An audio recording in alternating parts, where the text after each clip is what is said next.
Yo, what is going on, guys? It is your boy Kimbo here, and it is time for an epic episode review. So back into it with the episode reviews. This time it is with Bakugan Evolution. So, did a little poll, and people said they wanted to see me do the reviews instead of like live reactions and such.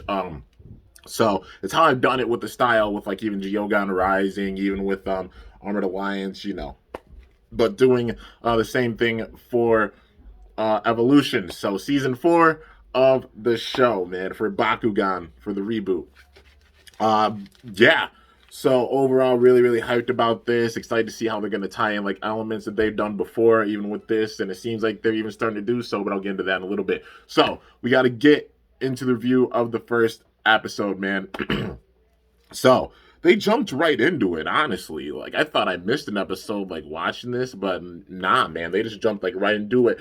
And that was honestly really cool, just because, like, being at this stage, they're just introducing a lot of the new stuff right away. So they're introducing like the new elements, like really, really quickly. That way they can go into the story that much more.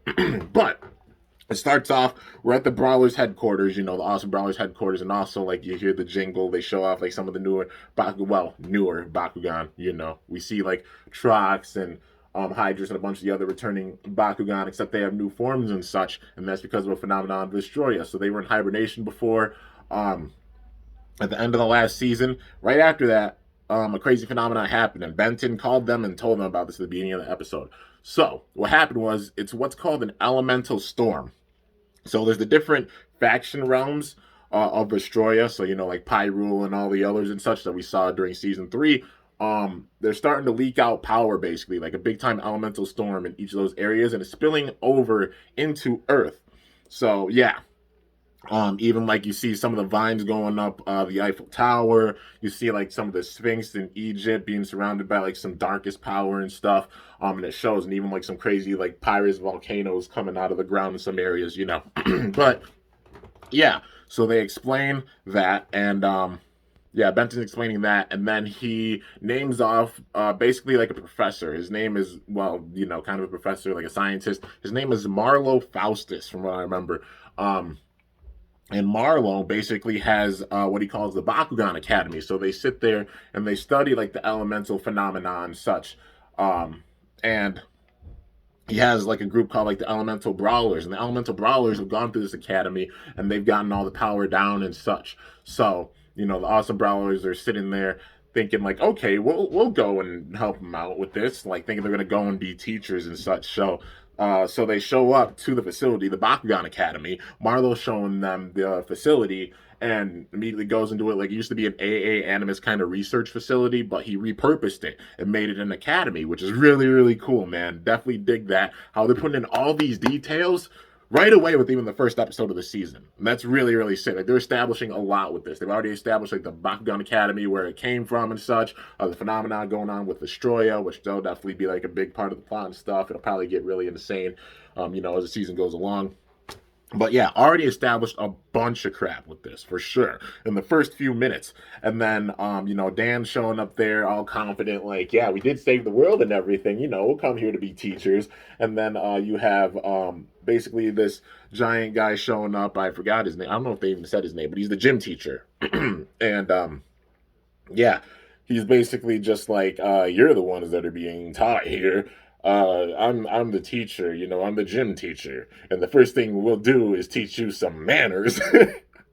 And then Dan's just like, what? I thought you were coming here as teachers. And then Marlo was just like, no, it's not you're coming here as, I had you to come here as students, not teachers. They're all just like, what? Well, okay. Well, mainly Dan was like, you gotta be kidding me. And then Leah kind of caught on, like, okay, well, like I figured something was up.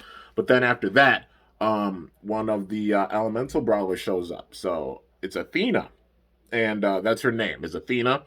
And basically like I think Dan saw like Athena battling or such, and then Athena I'm not sure, like there must have been like a transition or something like that, like they just kind of know one another, but I don't think they showed any of those episodes or such, it's just like tying into it. They gave us like even backstory with this, like stuff that we didn't directly see but still a backstory, and that's one thing that's really really cool. So showing what happened in that time period, because apparently Dan had like this power come out and such first, but then Athena and Dan faced off.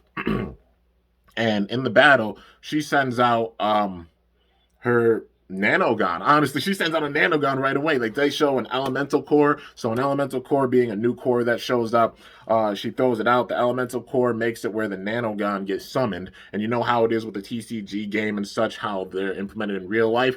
It's like they get one attack in, and then that's their duty. You know what I mean? They get one big time hit in, just like how the nanogun do in real life. One major hit, and then that's it. But they're way smaller Bakugan, which is really, really cool. Like the Nanogun, basically like small nano Bakugan, tiny Bakugan. I love this treatment they're giving the Nanogun, besides like, because I like the figures, for sure. Like, I definitely dig them. Even with them being manual and stuff, I still like the Nanogun a lot. And I'll still be implementing even the figures with, like, my profiles. Because I definitely want to. Like, the spherical shape with them, even being manual, I really, really dig that, man. Spin Master learned from the first era, for sure. And especially around this time period, like, that's when we had Baku Nano, Nanogun now. You can see the reference, man, the homage they're paying. But, yeah. So they're sitting there battling. I forgot the name of the Nanogun she had. I have to remember it. As the series goes along, I'll remember the things that much more. It takes me a little bit. But I remember Dan did summon his Nanogon for the first time in this one. So it's kind of like, him and Drago got that bond, sends out the Nanogon, and then he actually has Fury. And it's kind of ironic because Fury being a keyword for Pyrus, that we saw since the first season. And then we have the Nanogon and he has Fury. But yeah, it's coming kind of full circle, paying even homage to that. Kind of some Easter eggs it seems like they're throwing in, even with like previous things with the season, which that's kind of cool, like with the series. But yeah, so they're sitting there facing off, and Fury manages to take out Athena's Nanogon, but Dan forgets that there's still Blitzfox there, and Athena owns Blitzfox. By the way, if didn't say that, like she's the one that has Blitzfox. Blitzfox is one of my favorite designs of the newer Bakugan. It's really really sick. But yeah, but anyways, after the Nanogon goes down, like both of them are gone. Blitzfox goes in and gets a big hit on Drago and takes out Dan. Takes out Drago. So Dan has lost this. So I like that because they're not just having it like. Dan once again getting way, way overconfident because they managed to save the world and such with the last season. But then, like, coming to this academy and realizing there's powerful bladers and you never underestimate your opponent. And Dan came in underestimating big time, acting like he was king crap. But then Athena put him in his place for sure, man. And she's like, "You're not even stronger than the majority of bladers. All these brawlers at this facility are stronger than you." And she was telling him that straight up, man. It's wild even seeing that dude, like just straight up punking him. Because she's one of the top students, like she's gone through and learned everything there is about elemental brawling. That's why she's a part of the elemental brawlers. So, yeah. Put Dan in his place like right away, dude. But then they agreed to, join the academy after that. And yeah, so that's how the first episode ends. Already really dig it. They already established like Nanogon. They established like the elemental cores. They established like you see the variants on the Bakugan, like also how they have like the signal, like the symbols and stuff on them. They're incorporating them with the Bakugan with this season. Like those elemental storms changed all of their looks. And made them look this way, like looking different than how they even looked originally, which is really cool. Even having like, using the same sort of molds, but then having the new color palettes with them and such, different designs, especially you could see it in the show. Definitely dig that, man. Switching it up. This season could really be a melting pot. No doubt about it. But, yeah. So already digging it, man. They already established just the first episode. They established the whole tone for the season with one episode, man. But still having some things that we still got to find out. But then we get into the next episode. So, roommates. Basically, they're all staying at this academy. One thing I do hope is that they at least go back. Maybe not the majority of it. The majority of this, they stay at the academy. Hopefully, they do go back to like the Brawlers headquarters, at least on some occasions. So it's not just sitting there gathering dust. You know what I mean? So at least they go there on some occasions with the season. I get not being there all the time because we've seen it enough throughout the last 3 seasons. At least like maybe like 1 or 2 episodes. Like starting off, they were in the Brawler HQ. Maybe going back there at least 1 or 2 times, maybe seeing cobwebs or cleaning them or something like that. I think that would be a cool touch. But overall, just loving how they're like switching things up and adding a lot of fresh elements with this already. But then getting into it, man, the episode with the roommates. So basically, they're all finding out like who the roommates are and getting their own rooms. Ajit doesn't know his roommate quite yet. They didn't show it off. I think same thing with Shun has one of the rockers. I forgot his name, but he's got one of the rockers with him. As a roommate, and that's kind of hilarious, just that crazy thing of like, going off, like going to like boarding school or college or something, having a roommate, you haven't met, and just getting along with, you know what I mean? Just that whole thing. It's kind of cool. They're playing around with that. But then, it's funny because Leah is roommates with Riot. Like they didn't show Riot, but they showed like how the room setting was, and then a picture of China Riot with her. I think it's her butler buyer, but it's a given. China Riot is Leah's roommate, and those two butt heads and them being roommates. Oh, it's gonna be crazy seeing that for sure. But Dan's roommate is none other than Winton, and it's funny because it's like, oh hey, it's the whole theme of like you don't really know somebody like crazy until you like live with them. Because like they had the HQ, but now it's like fully like living with them. You know what I mean? So it's like Winton staying up really late, doing like his research and such, having the lights on. Dan being like, "Oh man, like it's so bright in here, I can't sleep with the lights on." Knocks out right away, and then he's snoring, and then Winton's like, "Dang, he snores really loud." And then even Trox is like, "Ay ay ay," but then Drago's like, "What? It's no big thing. Good night, Trox," and then passes out, and then the next day they're sitting there in class and they're sitting there butting heads.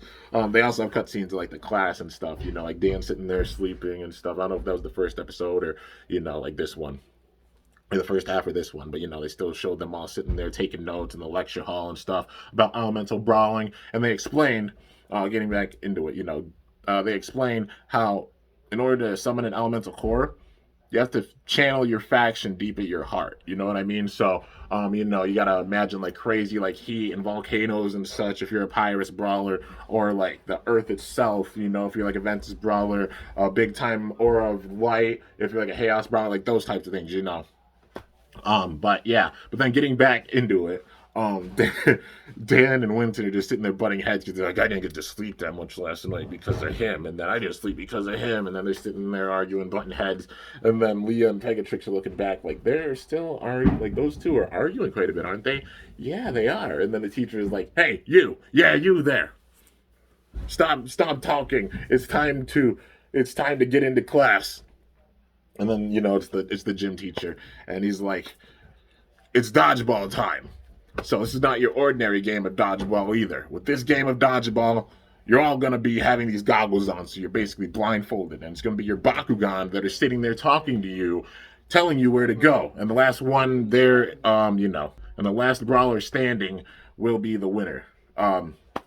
So, like, it's the Bakugan telling, the brawler where to go. So switching the script and such, it's about really having that love and that trust, for your Bakugan. And I love how even these small little lessons, it shows that, man. It's upping their communication. It's upping their big time bonds and such. Their trust with one another. Even with these exercises, just with a simple game of dodgeball with an awesome twist on it. It's so cool, man. I love this already. I'm loving this. They're all learning big time lessons and such. But, it comes down to Dan and Winton that are left in this. And then they're sitting there facing off, and then Dan throws a dodgeball. Drago tells Dan where to throw the dodgeball. He throws it. Trox tells Winton to move out of the way. He dodges out of the way. And then they're sitting there, and they're both tripping, and they run into one another. Mainly it's Winton running into Dan because losing his footing. But, and then Dan's like, what was that for? Really? You didn't know where you were going? How was I supposed to know where I was going? I'm blindfolded. And then they're just like, screw this. Let's have a battle to decide this. And then they sit there and have a battle. And the teacher is like, really? But then, Marlo Faustus comes up and he's like, it's okay. We could see their power with this. It would be wild if like they do like a twist and like he's the evil one because he sees everything like right from within. I don't know, man. I mean, that would be cool, but we're just gonna have to wait and see, man. That would be a crazy plot twist for sure. But just seeing like their potential and such. But they sit there and they launch out their Bakugan, and then Dan sends out Fury. You know, he gets the elemental core in the middle of the battle, and sends out Fury. And then Winton sends out his nano gun, because he gets a nano gun with this. He remembers the lessons that he learned during class, and then channels that, and then throws out his core. An elemental core shows up. He throws it out, and then he has Sledge. I'm pretty sure. Yeah, Nano Sledge. So Winton has Sledge. But yeah, they're sitting there and battling and such. And then both of them take out one another. Well, Fury takes out Sledge, and then no. Like they don't take each other out. They're all sitting there about to battle, but then the teacher sends out a Bakugan, the gym teacher, and he has Colossus. It's Chaos Colossus. So it's a platinum Bakugan, yeah, like Platinum Series Colossus. I don't know if it's like actually Platinum Colossus, but it's at least Colossus for sure. Yes, Chaos Colossus. And I'm having a brain fart with the name of it, but it's the one that looks like Wormquake. It's the worm looking Nanogon. Yeah. But that's his Nanogon that he has. And with both their powers, they managed to take out both Drago and Fury and Trox and Sledge. One hit. Literally takes them both out. And they're both like, what was that for? And he's like, class is over. Time's up. Class is over. It's time to move on to the next class. And then you just see Winton and Leah sitting there Shun and Leah sitting there like he took all four of them out with one hit.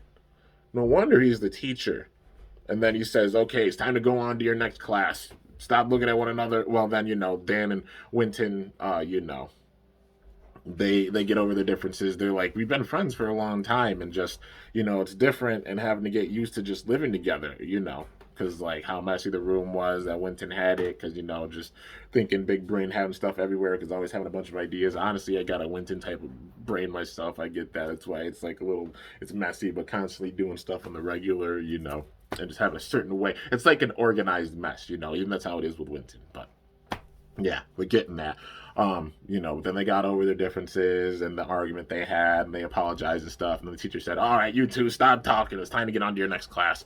But yeah, and that is how the episode ends right there. So overall, I'm liking how they already jumped in. They're really just jumping right into it. They explain like some of the phenomena that's going on with Vestroia and Earth, with the elemental storms and such.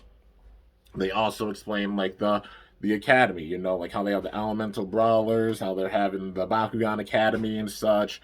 Develop this where they're all going to this academy now and such. The roommates, and now just building up like who are their roommates, the struggles they have with their roommates and stuff.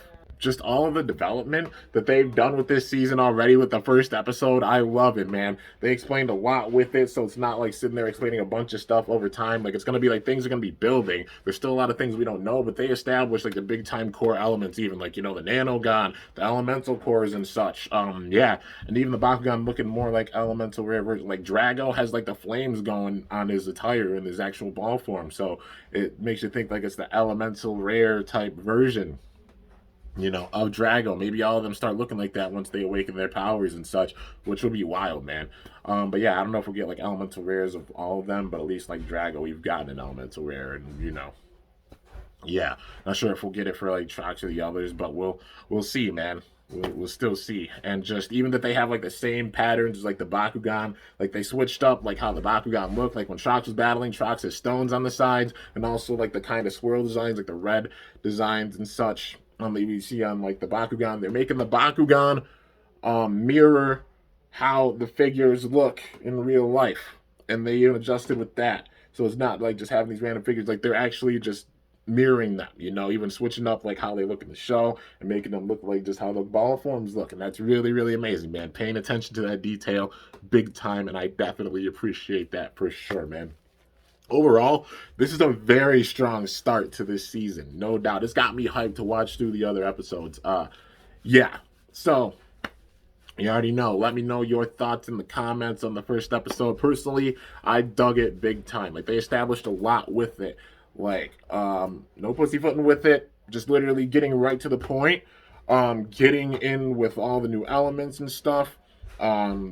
even with the plot expanding that, and then now going through the academy, and now it's gonna obviously be them just working their ways up with the academy, which is gonna be really, really cool to see for this season. Definitely loving how they established it already. But yeah. Anyways, guys, let me know your thoughts in the comments. I dug it for sure. Love how this started off, and I can't wait to see the other episodes and get ready for more episode reviews. You already know I binge them big time based on how many are out, and I think there's a few that are out. So yeah, get ready for more episode reviews, all that good stuff. Anyways, hope you guys enjoyed. If you did, be sure to slice that like button down below. Let me know how I did. If you're new to my channel, definitely be sure to subscribe for some epic content because I upload daily. And if you haven't already, be sure to ring that bell by my channel name to be notified whenever I upload a video. So yeah, guys, till next time, it is your boy Kimbo signing off. See you guys later. Thanks so much for watching. Till then, stay awesome and Bakugan Brawl. I'm up out of here.